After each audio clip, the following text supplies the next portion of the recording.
Bonjour à toutes et à tous et bienvenue sur la chaîne Profession Prof pour cette nouvelle vidéo. Ça fait un mois que nous sommes rentrés, la rentrée justement est passée, un mois où je vous l'avoue j'étais dans le rush complet. C'est le premier week-end où je prends le temps de faire une vidéo pour cette chaîne parce que vraiment ça me tient à cœur et je vais essayer de vous donner 5 trucs que j'ai appris un petit peu à mes dépens depuis le début de l'année et qui vont vous permettre peut-être, si vous l'êtes encore toujours, de sortir la tête de l'eau. Tout d'abord, le premier conseil que je peux vous donner, c'est mettez en place de la stabilité. Lorsque vous arrivez dans l'école avec de nouveaux collègues, une nouvelle classe, un nouveau niveau, de nouveaux élèves, forcément c'est une masse de chamboulement qui est déjà très importante pour vous. J'ai voulu bien faire, je me suis dit je vais me renseigner sur les méthodes qui existent en CE1, CE2, notamment en maths et en français, et je vais préparer ça pendant l'été pour être vraiment au taquet à la rentrée. Ce qui s'est passé, c'est que j'ai opté pour la méthode MHM en mathématiques et la méthode Cléo en français. Ce sont deux méthodes qui demande énormément d'investissement, d'organisation, mais aussi de l'abstraction. Ce qui s'est passé, c'est qu'au cours des 2 premières semaines, je me suis senti un petit peu perdu. J'étais perdu parce qu'il y avait ces nouveaux élèves en face de moi et que j'avais l'impression de ne pas forcément savoir où j'allais en mathématiques et en français avec eux. Et là, c'est vraiment un souci, parce que vous n'avez aucune stabilité. Vous n'avez rien sur quoi vous reposer, et c'est là que généralement, on fait naufrage. J'ai réussi en discutant avec mes collègues et avec des proches à me remettre en question sur ces 2 premières semaines en me disant j'ai sous le coude 2 autres méthodes que je peux utiliser, que j'ai déjà eu l'occasion d'utiliser lorsque j'étais brigade ou en décharge de direction et qui fonctionnent bien. J'ai donc choisi de changer complètement mon organisation et mes contenus, de repartir sur une méthode classique en français avec la méthode des nouveaux outils pour le français. J'ai toujours une phase de recherche que j'adore faire avec mes élèves, on passe par de la manipulation, etc. Donc ça reste. Et ensuite, en mathématiques, je me suis davantage concentré sur les méthodes d'Access, maths au CE1 et maths au CE2, qui sont des bibles, en fait, en termes de clés en main pour les mathématiques. On a aussi des phases de manipulation très importantes, on a l'utilisation du vidéoprojecteur qui est toujours là, donc ça m'intéressait grandement. J'ai donc pris ces 2 méthodes, je m'y suis penché, et donc là en termes de contenu, je commence à savoir vraiment où je vais avec mes CE1, CE2.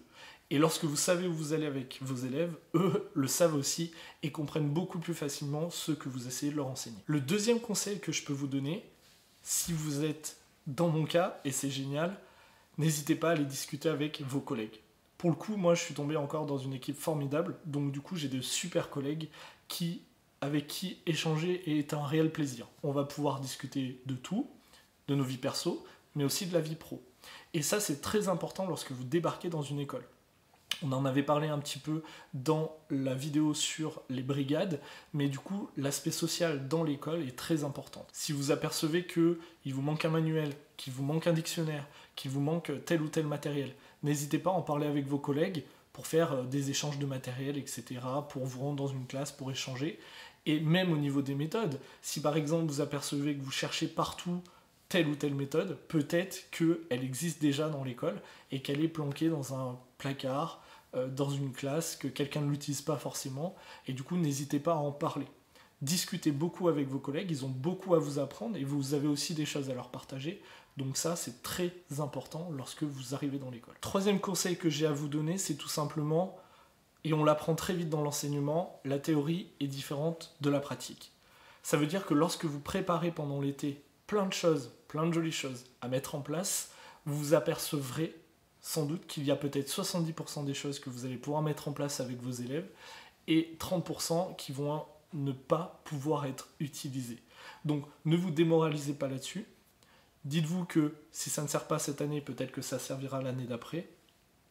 Mais prenez conscience de ça. Ça veut donc dire que les premiers jours, vous allez aussi devoir faire de la préparation au jour le jour. Parfois de la préparation pour le lendemain. Si vous réussissez à vous avancer sur 2 jours, c'est très bien.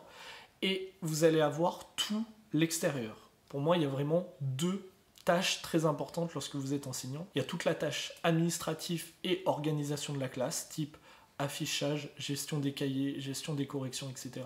Et il y a toute la partie préparation de la classe, c'est-à-dire ce que vous allez montrer à vos élèves, ce que vous allez enseigner. Dites-vous pendant ce premier mois que la priorité arrive à vos élèves.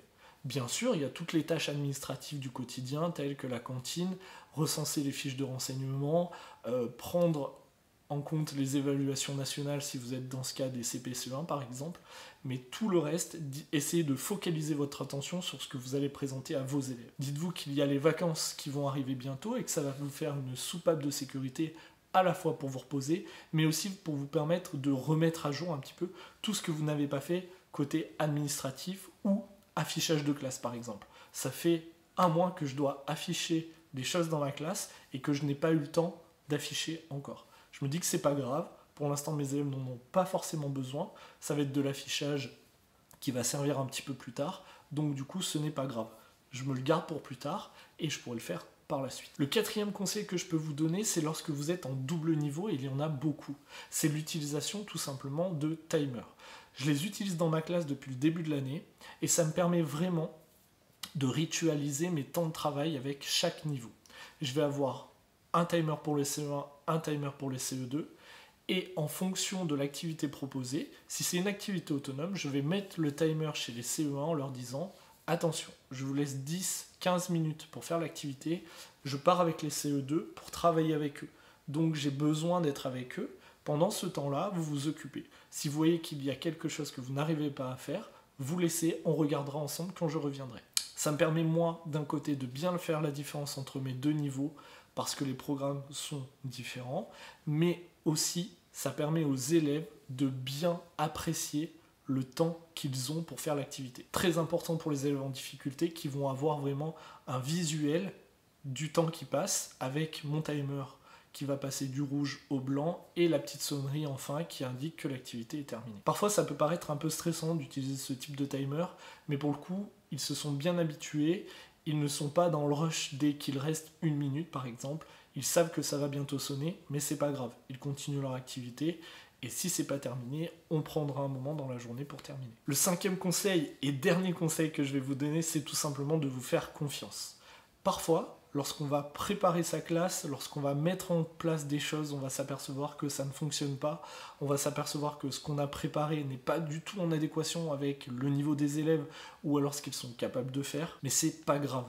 Dites-vous que vous avez préparé, vous êtes investi pour cette classe et que du coup, parfois il y a des choses qui fonctionnent, parfois il y a des choses qui ne fonctionnent pas et c'est comme ça. C'est pas grave du tout. Discutez-en beaucoup avec vos proches, c'est ce qui m'est arrivé et on se rend compte aussi lorsqu'on a un point de vue de l'extérieur, que ce qu'on fait est bien, même si c'est pas optimal, même si on est dans le rush beaucoup et qu'on prend beaucoup de temps le soir pour préparer des choses, on s'aperçoit que c'est bien.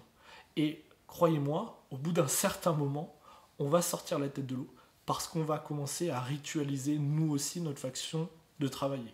C'est un petit peu ce qu'on appelle le workflow dans certains métiers. C'est tout simplement, vous savez par exemple que tel jour vous allez préparer telle chose, vous savez que le lundi vous allez faire de l'orthographe, donc vous avez ça à préparer, vous savez que le vendredi il va falloir donner les devoirs sur la semaine.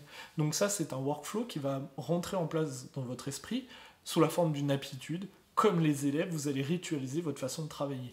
Et à partir de là, votre emploi du temps va se mettre en place naturellement et vos différentes techniques de travail, de productivité vont elles aussi se mettre en place. Donc faites-vous confiance, vous êtes super, tout va bien se passer, les vacances arrivent bientôt, ça va être la soupape pour bien continuer l'année, et n'hésitez pas au cours de ces vacances-là à reprendre un petit peu ce que vous avez fait, voir ce qui a été, voir ce qui n'a pas été, et aussi à avancer sur des matières types. Je m'explique, ça va être un petit peu le conseil bonus. Vous savez par exemple que pendant telle période vous allez faire EPS, préparez toutes vos séances d'EPS d'un coup, et vous savez qu'au moins ça, c'est fait. Vous savez que vous allez faire de la copie le mercredi matin en rituel, préparez tous vos documents de copie, et au moins c'est fait pour une période. Et ensuite, vous pouvez vous concentrer sur le reste. Les maths, le français, ou d'autres matières que vous n'avez pas eu le temps forcément de préparer, ou qui vont avoir besoin de différenciation au jour le jour pour vos élèves. Voilà pour ces 5 conseils. Je remercie vraiment mes collègues. Je ne sais pas s'ils verront la vidéo, mais je les remercie grandement parce que du coup, c'est très agréable de bosser avec eux et de glaner aussi des conseils comme ça, c'est vraiment super intéressant. Je vous souhaite à tous un bon mois d'octobre, j'espère que le mois de septembre s'est quand même bien passé. Vous êtes merveilleux, je vous dis à bientôt sur la chaîne Profession Prof pour une nouvelle vidéo. Salut!